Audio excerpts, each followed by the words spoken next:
todas e a todos. A verdade que é un gusto ver tanta xente hoxe aquí na presentación deste libro do noso veciño Abel Tomé. É verdade que, bueno, pues, a literatura, igual que todos os campos, innova, a presentación dos libros tamén, e o Bermú, pois, ter unha presentación con Bermú. Iso que máis atrai. É o que máis atrai. Aí é o que quería echar. Entón, bueno, a verdade é que sí, que é unha maravilla ver tanto. A mí, se me permitides, vou facer unha moi breve introducción. Logo non sei se usar ou non de falar da obra de Abel Tomé, pero antes de nada vou comenzar bueno, falando de como define o Abel, porque ainda que poidera parecer que nos coñecemos porque somos do mesmo concello, de distintas parroquias, Digo Freixo de Boilesos. E incluso non sendo eu do Freixo, son de Ratas de Monteiro. Aquí vemos o principalmente da xeografía do vivo. Bueno, ainda sendo o mesmo concello, a Abela máis eu coñecémonos nun lugar completamente diferente, que foi a Facultade de Xornalismo. E ainda que poida parecer un pouco raro, el como alumno e eu como profesor. E agora é cando fago Gracias por dicir iso de raro. É cando fago a primeira reflexión, ou a mí me pasa como a Lourenço de Ourantes, os anos non pasan por min, ou pasa ao contrario, pero non vou a incidir nese tema. Bueno, pois ali nos coñecemos, e a verdade é que desde aquela, Elsa fixo, bueno, en algún momento me dixo, bueno, pois eu son de onde eres ti, non sei se foi antes ou despois da avaliación, pero eso non ten nada. Lo desei despois, porque non tuvo boa nota. Bueno, non sei. E a partir de aí, bueno, pues contactamos por diversas cuestións, falamos, pero que tampouco a sorpresa que levei eu, porque é un home que non conta moitas cousas da súa vida, e non ten por contarme moito menos, é que un momento determinado parece que publica unha novela, A noite do corvo, que ten moito éxito, que eu empezo a ver referencias, por lo menos, e dice, pero este home onde sale, non? Este home onde sale. E, bueno, a verdade é que agora xa, no sentido máis institucional, para nós, como agora, ocasionalmente alcalde deste concello, do noso concello, para nós é unha honra, é un placer, é unha satisfacción que unha persoa de Outes estea tendo o éxito e estea, aí se me meto en campos o mellor pantanoso, non? Pero eu creo que incluso renovando hasta certo punto a literatura na nosa lingua, non? Que tamén é outra segunda cuestión, non? Pois, hoxe en día, escribir na nosa lingua é un valor en si mesmo, non? E que haxa creadores de Outes que o fan con éxito en toda Galicia, pois a verdade é que é unha honra, non? Iba a dicir que iba a comentar algo de forma moi breve, porque aquí temos dúas persoas que falarán máis sobre, desde o punto de vista do contido literario, non? Da obra de Abel Tomé, pero a mí parece, como dixen antes, que estamos diante de obras moi modernas, moi actuais, moi de hoxe en día, non? Tanto hoxe en día que, lendo tanto A noite do corvo como A noite do lobo, un parece que está vendo algunha destas series, distopías que hai agora por nas plataformas de Netflix, Amazon ou calquera outra, non? Son cousas que nos levan ou obras que nos levan a esta nova forma de enfocar tamén a creación, neste caso a creación audiovisual, pero neste caso a creación literaria. E pois evidentemente nos achegan penso eu, a nosa realidade, non? A nosa realidade de distintos puntos de vista, a realidade de Galicia, de outros, non? Non sei se, a ver, Lourenço de Ourantes ten algo que ver, se te ocorreu tomando o nome de dúas parroquias de Outes, ou non. Non, vale. Pero, bueno, sí que... Gustaríame decirche que sí. Bueno, non quero imaginar que sí, porque moitas veces o bo da novela que non só é quen crea que quere transmitir unha idea, o bo é tamén como interpreta o lector, verdade? Pois para mí xa foi así, e así quedou. Entón, non só iso, senón que a noite do corvo tamén nos achega a realidade onde hai uns lugares, uns povos que están dominados por os caciques, outros máis modernos, pois son novelas atemporais, se non me equivoco. A verdade é que esta quizás menos, pero a primeira un non sabe onde, se é a idade media ou se é a idade moderna, o cal tamén dá ese toque, non, de non saber, de distopía, non, de dicir, bueno, onde estamos, non? E, bueno, a mí pareceme super interesante todo isto, non? E ademais son novelas que se leen de forma moi rápida, non? Como son como píldoras, non? Eu creo que vivimos na sociedade tamén da inmediatez e este é un reflexo máis, non? Pero non me vou a meter máis nada nesta cuestión porque, como dicía, temos aquí a persoas que nos van a falar destas cuestións de maneira con moitos máis coñecementos. Reiterar eso, pois, as gracias a Abel por... Costou organizar este evento. Xa tiñamos unha data de hai 2 meses, despois volvemos a dar unha volta. E grazas tamén, evidentemente, a Terra de Outes, que organiza, ou organizamos de alguma maneira, o Concello de Outes é Terra de Outes, junto coa Editorial Galaxia, polo esforzo que levan facendo desde sempre en promover a cultura e a lingua galega no noso Concello e as actividades culturais en xeral. E, finalmente, bueno, pois, vou dar xa a palabra a Manolés Villanueva. Benvida a Outes, agardo que veñan moitas máis veces, que falen ben do noso Concello. Ela é editora da novela, da Editorial Galaxia, e, bueno, pois dou xa a palabra. Moitas grazas. Moitas grazas, Manuel, por organizar, xunto con, efectivamente, a Asociación Terra de Outes, pois este acto. Son benvida a Outes xa neste ano por segunda vez, porque tiven a sorte de alá por abril que Santi, que está aquí, nos convocase, me convocase a mí como xurado do premio Añón. E fixemos a foto aquí abaixo e eu lembro que lle comentei, pois aquí en Outes tedes un escritor que é Abel Tomé, e dixo, sí, pero non damos cadrado para facer unha presentación. Daquela, Abel aínda non gañara o premio Illanova, pero xa tiña pois unha novela na Editorial Galaxia que é A Noite do Corvo. Bueno, non sei se aquilo foi premonitorio,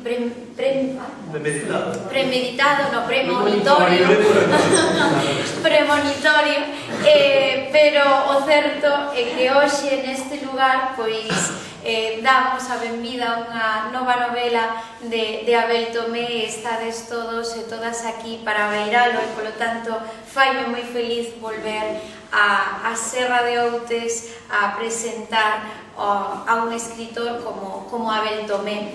Entón, pois, o primeiro, grazas. Eu veño aquí como editora do libro. A Editorial Galaxia convoca dende hai 3 anos o premio Illanova, que é un premio para dar a coñecer novas figuras literarias ou para abrir camiño ás persoas novas, menores de 35 anos, que pois ás veces teñen difícil publicar unha novela, non? Curiosamente, Abel Tomé está moi relacionado co premio Illanova, porque presentou A Noite do Corvo a primeira edición e chegou finalista coa obra que finalmente gañou a deliberación final, e de feito propúxose que se publicase, e así o fixemos. E xa desta volta, nesta terceira edición, pois tivemos clarísimo as mulleres, porque éramos todas mulleres, do xurado, que esta realmente era a única obra que levábamos como gañadora. Eu, pola escrita, podía intuir que era de Abel Tomé, porque si ten concomitancias coa primeira, pero o resto das mulleres, do resto do xurado, pois non, e louvaron moitísimo, incluso puxeron nomes sobre a mesa de escritores de grandísimo renome, de grandísimo nivel, que suscitaba esta lectura, non? A máis das evidentes, como pode ser Emily Dickinson, que xa o propio Abel Tomé pois se refire a ela e que escolle versos da autora para dar título aos capítulos deste libro. Tamén quería agradecer ao Concello de Outes que nestas datas, e ademais puxestes isto moi bonito de competicións de luces, non sei se é defecto de que eu veño de Vigo, pero de que, a ver, que parece que pon máis luces e que alumea máis as cidades. Sin duda ganades vos. Sí, por desgracia.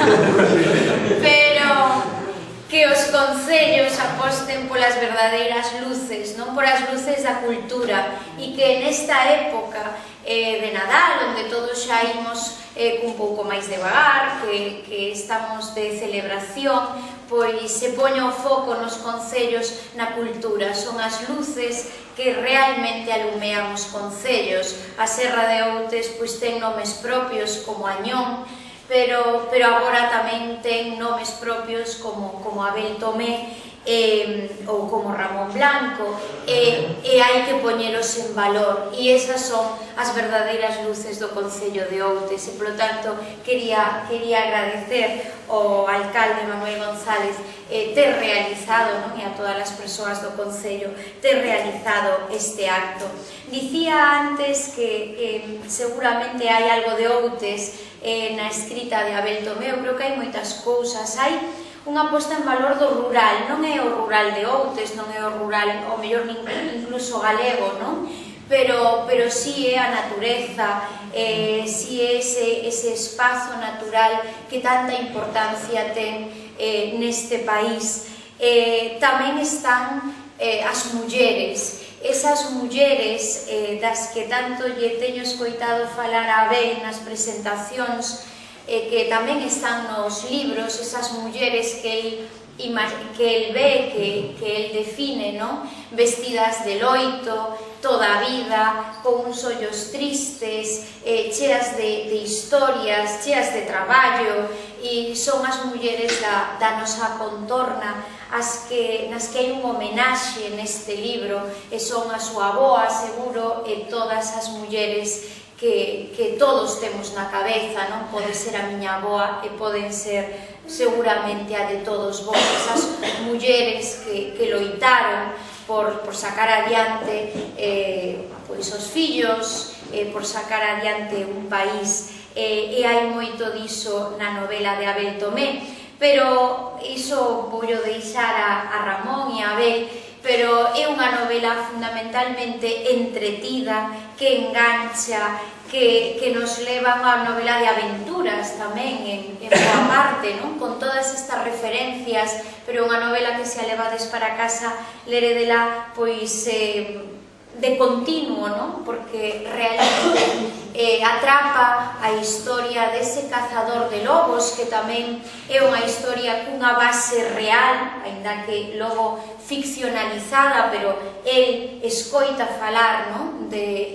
Dos cazadores de lobos e das súas historias, e iso servelle de inspiración para realizar esta novela que, como digo, é trepidante, está chea de aventuras, pero tamén está chea de connotacións para poder ler en varios niveis. Da novela van falar os autores da Serra de Outes, Ramón e Abel, e eu non me quero estender máis, pero sí reiterar o meu agradecemento aos organizadores deste acto, a todos vos por non ter medo temporal e por achegarvos aquí, e por suposto a Abel Tomé por ser o escritor que é e por todo o que nos vai dar, porque Abel ademais é un escritor que escribe rápido, que ten as ideas moi claras cando escribe, e de seguro haberá e veremos pronto outro libro, quizáis o terceiro da triloxía, pero quizáis outro, porque por aí hai máis traballo. Entón, sen dúbida, aquí na Serra de Outes podedes estar ben orgullosos de ter un escritor como Abel Tomé que está a escribir unhas páxinas brillantes da literatura galega e o que lle queda, así que parabéns, moitas grazas.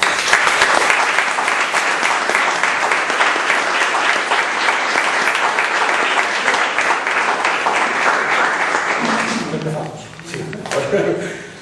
Agora é a parte máis aburrida do... Mellor que me vades antes. Ben, eu máis que falar do libro, creo que é mellor que se vea, non? Para non... Hai elementos de intriga que tampouco quero desvelar, eu son bastante torpe.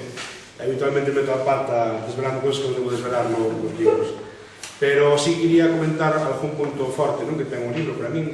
Se queredes despois, se eles tamén lles parece, pois abrimos un pequeno coloquio, incluso con Abel, que ten máis... Eu antes, fora de cámara, non? Pois comentaba-lle porque metía os camelos na novela. Se eu pensaba que todos os referentes, como ele me dicía, levaban a Amazonía, non? A América Latina. El dixo de camelos. Eu, sí, camelos, camello, non? O animal. Ele acordábase exactamente da frase, non? Que era un home que, como a Lourenço de Ourantes, que estaba curtido na guerra, e mesmo chegara a ver o sangue dun camelo, non? E claro, a mí esa referencia levábame directamente a África, non? A norte de África, ou, non sei, o Mediterráneo. Ele díxome que, bueno, tamén non pasaba nada porque realmente era unha persoa que, como vedes na novela, vive moitas vidas e entón pode estar tamén na guerra de África, non? Podría estar como en Nápoles, non? Como dicía, sí, de iso xa falaremos despois. Ben, eu antes de nada, quería, bueno, primeiro de nada, a parte máis oficial e oficiosa, eu son secretario de Terra de Outes, estou aquí tamén en calidade de membro desta Asociación Cultural de Outes, non? Cívio Cultural, temos os dos componentes. Creo que, como dixían eles antes, pois é un justo ver esta cafetería, esta cantina chea de xente, e ademais con decorado tan bonito e con un público tan selecto, non? Porque estou vendo caras moi conocidas, veso xente que é de Terra de Outes, tamén amigos nosos e amigas, veso dos rapaces da nosa plantilla de cambio tamén, que son Ángel de Alfonso, etcétera. Entón así é fantástico porque estamos na casa, nunca mellor dito. Ademais tamén o alcalde que estaba, eu pensaba en mi madre, que alcalde perde o tempo nun grupo de Facebook, verdad? Con nós dous que somos dous tiquismiquis. Só falábamos despois. Sí, no, pero tal día non pode ser, porque non sei que. E se facemos tal, e se facemos cual, eu dixo, mamá, ten unha pasencia o pobre, e ao final, xa directamente só poñía leído por Manuel. Claro, porque o Isabel poñíamos a bajar, a falar, pero efectivamente, só da intendencia do acto, non? Basicamente. De feito, non falamos nada do libro. Porque eu daqui a año non o lera, as cousas como son, vale? Entón, esta semana fixemos deberes. A Noite do Corvo sí que o lera, cando saiu, daría pouco, bueno, a Abel dixérame tamén daquela que o lería nunha tarde, levou máis unha tarde, porque eu sempre fajo estes... Bueno, sempre non, cando un libro me interesa, fajo que miñas así un pouco caóticos como son eu. E daquela, pois, entrevistarache para a Terra de Outes, lembras, non? Que foi unha entrevista, creo que bastante reveladora daquele outro libro, da Noite do Corvo, que é un libro que, bueno, fala de unha novela policía, como dixeron eles. Efectivamente, como dixeron eles tamén, renova o xénero policíaco, ainda que non renova mellor as temáticas, pois sí que renova a forma de contalo, non? E, sobre todo, falarei despois disto, porque Abel usa a toponimia, como dixo tamén Manolo, usa a toponimia dunha forma moi significativa, non? Dalle unha significación importantísima a toponimia. Manuel dicía que no nome de Lourenço de Ourantes había dous parques de Outes e eu subo a posta e poño 3, non? Porque eu pensei en San Lourenço, en Outes e en San Moreno. Como mezclaba aí as tres, eu pensaba xa máis. Entón, ainda que non sei iso, este é o bo de lectura, non? Que cada lectora fai na súa cabeza a súa película, ese é fantástico, non? Porque, efectivamente, en eses topónimos levábamos a pensar, por exemplo, cando metes ao principio da novela que a Lourenço o ven buscar Xoán, non? Levo, porque ven de parte do conde de Constanza, pedirlle que por favor veña que ten que matar a un lobo, non? E non conto máis, porque se non vou meter a pata. E dille que, bueno, que ao final acepta, vai con ele, e para nunha pousada que é a pousada das ánimas. Esa pousada sí que fai referencia a das ánimas. E dixo eu, pero esa pousada non existiu. Un día falei con... Paso non me acordo, porque eses días, claro, de noite, na pousada das ánimas non me acordo do que falas. Pero recordo falar con Fran un día, que é o que non da pousada das ánimas en Boiro, un pub, e comentar, depende que me sole que me dixo que existía unha pousada que se chamaba así en algún sitio, pero non me lembro. Pode ser, porque ahora cambiaron o nome, de feito. Claro. Pero non, que existía antigamente, unha pousada do 19 ou así, non? Pero bueno, non é moi bonito, non? E claro, de repente, a Pousa das Ánimas está en Fontefría, que para min é unha aldea da parroquia de Mianais, San Xusto de todos os outros, non? Non sei se había algo máis... Non, nada máis. É un personaxe ali, que é un personaxe, bueno, fugaz, non? Que é o Martelo, que se ve implicado nunha liorta con outro personaxe máis importante, non? Entón, o Martelo, digo, claro, Fontefría, o Martelo, va seguindo mentalmente a liña do Castromil a Santiago. Sí, algo que chegaste. Claro. E bueno, digo isto porque, claro, efectivamente, compartimos referentes, non? Compartimos referentes, Manuel falaba que compartíamos concello, conocíamos por outros temas fora da literatura. De feito, para mí foi unha sorpresa, como tamén para ele, supoño, non sei para que o mellor, que Abel escribise, non por nada, simplemente que non o sabíamos, era un autor totalmente secreto, non? E recordo que cando ganou o premio de poesía, non recordo o premio era, o de revista A Pipa. A Pipa.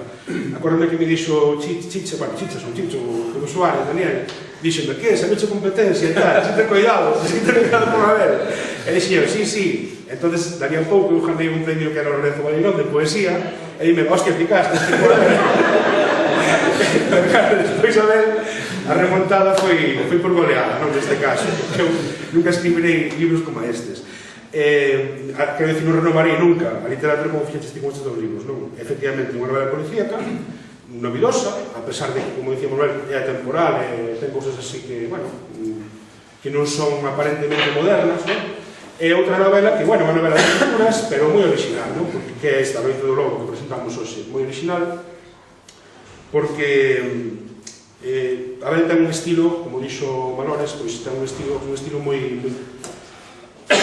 A ver, todos e todas conocedes algo de Castelao, non? É ese estilo, o de Rafael Dieste, ese estilo que é tan simple, non? Que aparentemente é tan simple que realmente é moi complicado de chegar a él, non?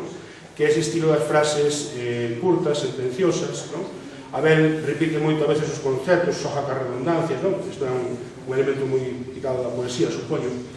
E tamén me chama a atención que, aparte de usar os topónimos dunha forma moi simbólica, tamén o faz coas palabras en cursiva, que metes sempre Deus en cursiva, metes rei e reina en cursiva, entón aí está un elemento importante da novela, as dúas, que é o elemento do poder, non? Do poder que en algún sitio se cuestionado, como por exemplo en Luisiana, onde vivía Lourenço Lourantes, que aí o povo tomara o poder, non mandaba o rei, non mandaba a igrexa, etc. En cambio, no Val de Constanza, onde está o conde, pois sí que hai un poder moi imposto, moi asentado, non? Que, de feito, a primeira persoas que encontra Lourenço nada máis chegar a Constanza, a parte dunha familia aforcada, non? Pois son tres, pai, nai e fillo, aforcados, son pagáns, tamén encontra a tres persoas, non? Que son o conde, o bispo e o recadador, non? Que é un personaxe moi importante na novela, como veredes. Eu vou falando xa, cambiando radicalmente de tema, volvendo tamén ainda moito tempo a cando falaba dos elementos que temos en común, contaremos que eu conocí a Abel moito antes, porque eu xa fui a escola con tu irmán, con José Luis, que é de Canalín, somos do mesmo ano, Cías de Camanieres, o orwelliano ano 84, mas estes aí os dous, non? Levo 5 anos, polo tanto, recordo que quero dicir, eu tiña na man, tiña unha cicatriz na muñeca, non? Que fixen de pequeniño, con 8 anos. Un día na escola, no instituto, cando nos dixen unha profesora de inglés, deu-nos un texto sobre Al Capone, non? Entón, en inglés. E claro, a mí fascinarme ese texto, porque sempre tive así unha querencia polo mundo da mafia e tal, non? Cando non significa nada, espero. Pero, lendo, mola se lemos algo esas historias de mafioso, non? E claro, por eso me gusta moito a novela policíaca tamén. Por eso me gustou moito a Noite do Corvo, non? Lendo ese relato, ela dixéranos, vale, pois ahora tense contar, aquí contase como fixo a cicatriz famosa Al Capone, non? Aquí na testa, na cara, non recordo. Que é a famosa Scarface, non? Daí salen despois a peli esta, bueno. Entón, di ela, ahora tenes que facernos un texto en inglés falando da vosa cicatriz. Eu fixen sobre a miña cicatriz, que todo o mundo pensaba que me quixera cortar as venas. Eu dicía, no, joder, foi un cristal xogando as acachadas, non?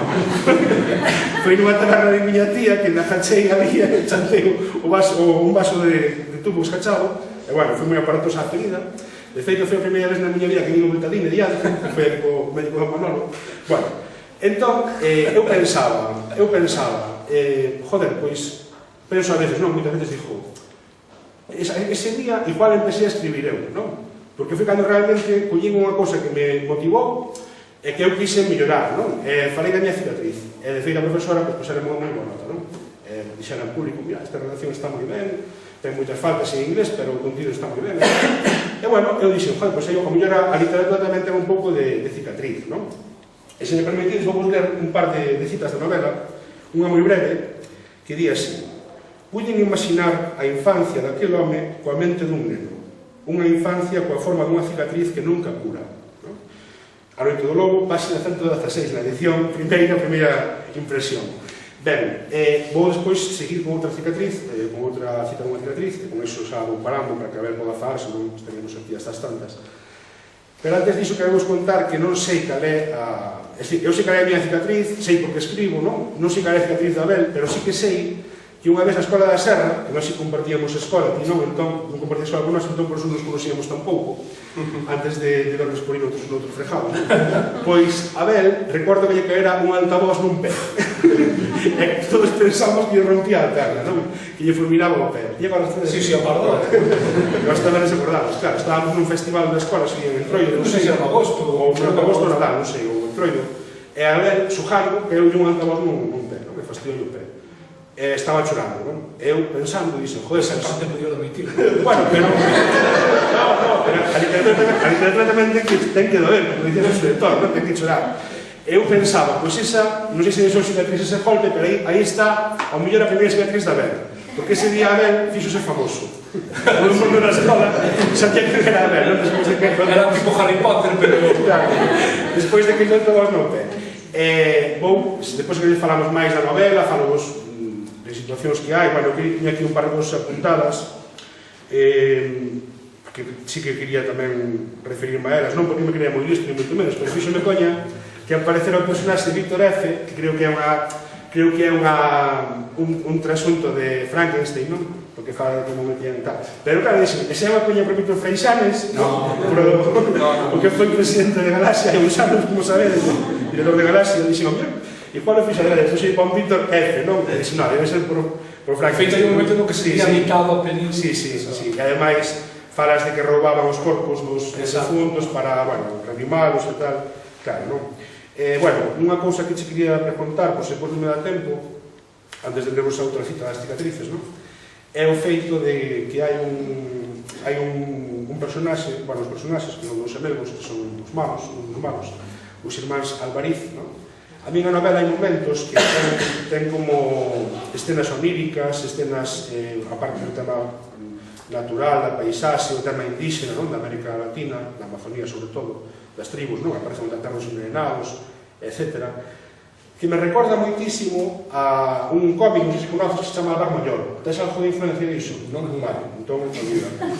Como vía do Alvar, non, porque son cousas moi similares, non? Pero ele tamén na outra novela metía moita mitoloxía, o mundo das lendas. De feito, hai un personaxe lendario que é importantísimo na novela, como tamén o di Lidia, que fixo unha reseña do libro, vai ser publicada na revista Terredotes próxima que chegaremos. Lidia fala dun personaxe que non dixo quen é, para que a xente non... que é moi importante na novela, non? Ten, igual que Lourenço Dobrantes, un don, non? Que non dixo quen é tampouco. Vale? Ao final, sí. Non, vou acabar, entón, lendovos unha outra cita máis longa sobre as cicatrices, entendendo... É o que pretendo, non consigo, que entendades que como unha metáfora, non, da literatura. E despois diremos tamén unha anécdota que a Abel xa ya compartín antes e que te sorprendeu un pouco, non? Que é o de as citas dos títulos. Sí, é verdad, claro, sí. Vou ler un chopo de agua, porque senón... Prometo vos que non me vi nada antes de falar, Só tomei 3 cafés e un té a mañá. O xemelo que estaba atrás empurroume. O de enfronte pegoume cun xeollo no estómago. Mañáronme contra unha esquina do cuarto. O recreador estaba quedo e ollaba a escena. Eles non paraban. Non me defendín. Soportei os golpes. Os golpes físicos non son nada comparados cos mentais. Os que se levan dentro da cabeza, aí dentro. As feridas cicatrizan. Van mellorando co tempo. Ao final queda un sinal que será o testemunho dun recordo que se habrá marcado na pel até a morte. Pero as feridas mentais están sempre presentes, a todas horas. igual que o primeiro día, sanguinolentas, e debullante por dentro, desfante pouco a pouco. Ás veces non distingues a realidade, ás veces semella un soño, un pesadelo. A selva é a miña ferida, a maldición. Ben, isto díjovolo como... bueno, a miña intención é que tamén recordedes algún día este acto como unha cicatriz da que presumir, non? Pero, como vos dixen antes, que fora unha metáfora da cicatriz da literatura, porque eu penso que cando te enfrontas a un bo libro, pois debe tamén provocarche algo de ferida, non? E estes dous libros provocanos, non? Porque hai moitas injustizas que cometen sobre todo o poder, non? Recordo cando vin cando lín, xa digo bien, cando lín a escena do aforcamento desta xente, non? Que son os pagáns enfrontados á igrexa, neste caso, non?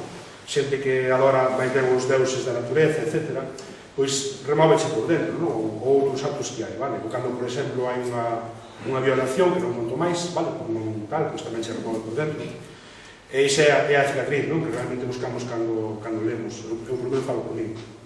E ben, xa para acabar, direivos que, curiosamente, e a ver, eu preguntei se dará conta, a ver que non se dará conta, non o dixo porque eu vai a presumindo, ainda que, bueno, é un pouco darlle outra revancha a ver, non? Cando eu publiquei os meus primeiros libros de poesía, os meus primeiros, o prólogo dos meus libros, fíxomo nada máis e nada menos o primeiro, Walt Whitman, e o segundo, Emily Dickinson, non? Que levan mortos, claro, máis de 70 e pico anos. Pero eu dixen que é máis importante pode facer un prólogo que Walt Whitman e Emily Dickinson, que son os meus poetas preferidos, non? Predilectos. E curiosamente, sorprendeu-me ver que Abel, nas primeiras novelas que publica, pois mete os títulos dun dos episodios de A noite do Corvo son citas de Walt Whitman e os títulos da novela da Noite do Lobo son citas de Emily Dickinson. Entón é fantástico, non? Porque sempre tamén estou buscando os referentes que busquei eu neses autores e que busca Abel, non?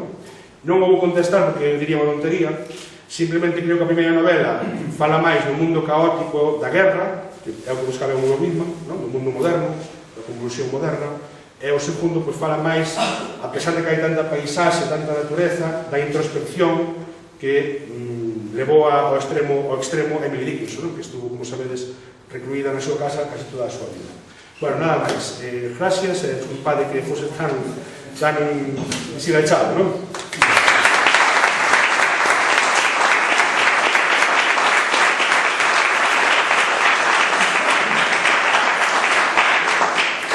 Bueno, toca a mí. Vou intentar ser breve, vale? En primeiro lugar, moitas gracias a todos por vir, porque tal como está o tempo, é sábado, pois non había nada, vexo que non había nada que facendo. Gracias a Ramón, a Manuel, a Malores, polas palabras, non foi pesado a Ramón, máis foi moi vistoso, e reíme moito. Bueno, que se ibades que non teño cicatriz no pé, vale, pero non sei un pouco raro o dedo, pero ao final foi rotura. Vou intentar ser breve para despois podamos tomar aí un vermú, comer algo e facer isto un poquinho máis vistoso, máis informal. Quero só remarcar dúas cousiñas. Unha é que falamos un pouco de que me inspirou escribir A noite do lobo, que foron dúas partes ou dous temas que entraron por casualidade.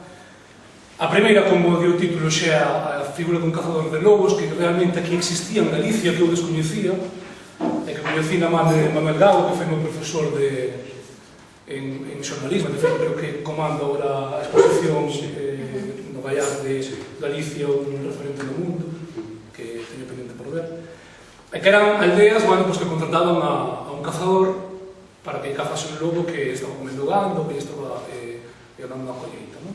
Entón, cando escoitei esa figura, foi inevitable pensar nun cazador de tipo Marvel, así moi de cómic, moi de coiro, así un tío malo, con cicatriz na cara, tal. E dixen, aquí hai unha historia. Acórdame que ainda estaba escribindo o Noite do Corvo, que non acabara, pero dixen, bueno, xa teño o segundo título, xa teño a segunda historia. E a segunda, a pesar de que a veces o centro nunha muller, pero creo que podíamos meter a moitas mulleres, que foi das que falaches ti, as mulleres adoitadas, foi unha vez tomando un café no Bar Suso, aí en Ponte de Alfonso, no que sempre baixo os domingos, e na Voz de Galicia había unha entrevista a unha señora maior que cumplía, non me acordo agora, pero sí que era máis de 100 anos, 101, 102, 103 anos. E parei, había un destacado que poñía algo así como a nosa ama, a miña ama, pasábamos moita fame, a miña ama non me deixaba coñer mica da despensa. Entonces, a mí sorprendeu moitísimo a palabra ama, que unha muller, ou unha persoa, non sei se é muller ou home, dixese a miña ama, hostia, a miña ama, a miña dona, como se é un caso, un animal, pertencía a ler. Entonces, tuve que parar a ditime a entrevista e parei a ler. E era unha muller que non recordaba que era de Ourense, e falaba que ela prácticamente fora entregada, fora vendida por os seus pais a unha casa señorial, unha casa rica, non sei se sería señorial daquela, porque falamos de fai 100 anos e tampouco que se fai tanto. Foi desde pequeniña, traballou nesa casa, e comentaba que nunca se enamorara, nunca bicara, o sea, que nunca lle fixeran o amor. Entón, a mí me parece unha historia super triste, moi, moi triste. E pensei que esa muller, cando realmente morrera, ninguén a iba a lembrar. Evidentemente, cando morremos, vai chegar un punto no que ninguén nos lembre, a non ser que teñamos unha rúa ou unha estatua. E díxenme que eu, seguramente, se algún día escribir un libro, que me intentar dedicar, e por eso este libro ten un comezo que di algo así como para ela, sometida, que nunca coñeceu o amor, que nunca a bicaba. Ela ten un personaxe nesta historia que se chama Briana, que non sei se corre mellor ou peor sorte, porque queda aí, pero sí que é unha muller que se revela. Revelase a todo o canto lle impoñen, tanto dende o condado de Constanza, como os condes, como os seus amos, entre comillas. Entón revelase iso. Esa muller, para min, e a Noite do Lobo, en xeral, acórdame cando presentei a novela no Corte Inglés de Santiago e presentou unha Pati Blanco e dicía algo así como a mí recordan unha historia de aboas e dixen eu, joder, acabasme de resumir toda a novela nunha frase, non? Porque a veces pregúntame de que vai, non sei dicirlle de que vai, porque ten tantas subtramas que realmente non sei explicarlo. E cando dixo eso, é unha historia de aboas, dixen, pois é tal cual, unha historia de aboas. E eu acórdame incluso que miña aboa me contaba unha historia sobre o lobo cando iban a moer pois, por medio do monte aos moinhos. Así que esa personaxe está basada nesas todas mulleres enloitadas que a mí me rodearon, especialmente miña avó materna, que era que vía casi todos os días ancorada pois, nunha horta, tanto chovera como fixese sol, unha muller que nunca vin sorrir, que sempre vin enloitada, que sempre vin triste, e que tiña, como outras tantas avós, unha historia moi dura detrás. Sen pai, súa nai criou unha sola, moitos irmáns, ao final tamén se quedou sola cos fillos, e iso viña fame, andar descalza, vender peixe a mazaricos, como foron esas todas as mulleres que me rodearon, esas todas as aboas, e posiblemente moitas das vosas, moitos dos meus amigos que teño aquí, que tamén hai unha inspirada neso. Está basada esa parte. Ahora é unha moda, bueno, gracias, quiero decir adiós, pero non, gracias ao que sexa, gracias á modernidade, gracias á educación, gracias á cultura, gracias á forza, incluso que levamos dentro, e á lógica, existe certa auxe, certa moda feminista, pero creo que nos esquecemos esta parte tamén, que creo que sin estas mulleres tampouco outras non se revelarían, e creo que sí que era importante sinalalas, ainda que están moi no profundo da historia, creo que era importante darlles un voz. Animo-vos a que leades as duas novelas, supoño que moitos de vos as leedes, haberá unha terceira. Son novelas que non teñen nada que ver unhas con outras, ou sí, teñen que ver algunhas unhas con outras. Son novelas distópicas, o sea que non existe nada do que aquí pon, os lugares non existen, despois o contexto é moi actual, como decía Manuel, a pesar de que unha estea ambientada no século XVIII e outra sea máis actual, o poder, tanto se xa o poder político como o poder persoal, sempre está presente, pero animo-vos a que a leades, que son novelas cultas, moi entretenidas, fáciles de leer, que están en galego, o sea que é triste dicir isto sen día, pero que non lle teñades medo, que é moi fácil, podes entender que ao fin e ao cabo é o que falamos aquí, e que espero presentar unha terceira, unha cuarta, unha quinta, unha sexta, que moitas gracias a todos por vir, que nos juntaremos para tomar un vermú, e que non sei se máis non queres dicir algo. No, si, o que acabas de dicir ahora que é verdad, non? Que é unha linguaxe moi directa e ademais para min faz algo moi bo, que é, polo menos este tipo de libro, non? Que é máis xenérico, mellor novela policía, novela de aventuras, que é fuxir de mesturar novela con dicionario, non? Que é un pouco a veces unha peça que eu lle vexo, está ben, que se cuidarín, evidentemente, pero vexo unha peça a veces que sexamos tan puntillosos de coller a palabra máis remota do dicionario, non? Quero dicir, é unha novela é para pasar un bom momento, para reflexionar sobre temas de actualidade, como comentábades, pero tampouco é necesario mellor meter aí todo o que sabes do galego, non? Que é o que fan moitos autores, esa é unha opinión persoal, si que hai unha concomitanza moi evidente, como dixeches, que é a de Gothard, non? Que aparece, hai un par de páxinas nas que ves cal é o fío que va, aparte de outros elementos, ese é un dos fíos máis obvios da tecnoloxía, non? Porque hai un momento no que o bispo tamén ten a intención de conquistar Gothard, non? Que é a illa que aparecía xa na primeira novela, que é a illa que está como calquera illa, pero moito máis aínda, que ten unha ponte que leva a ela desde a cidade de Beth, a cidade corrupta. Pois Gothard é a illa supostamente idílica, e na terceira tamén haberá algo disso. Claro, que é inexpugnable. E imagino que, eu iba a decir, que imagino que na terceira retomará o fío de meter a... E debería ter máis protagonismo mellor xa para pechar a triloxía, tal vez, e tú xa non toma a liberdade de eso se ter máis peso Gothard que tiña nesta, non? Tal vez. Pero bueno, iso é cousa túa, evidentemente. Pero bueno, nada máis. Bueno, nada, gracias por leerme, gracias por leerme. Moi ben.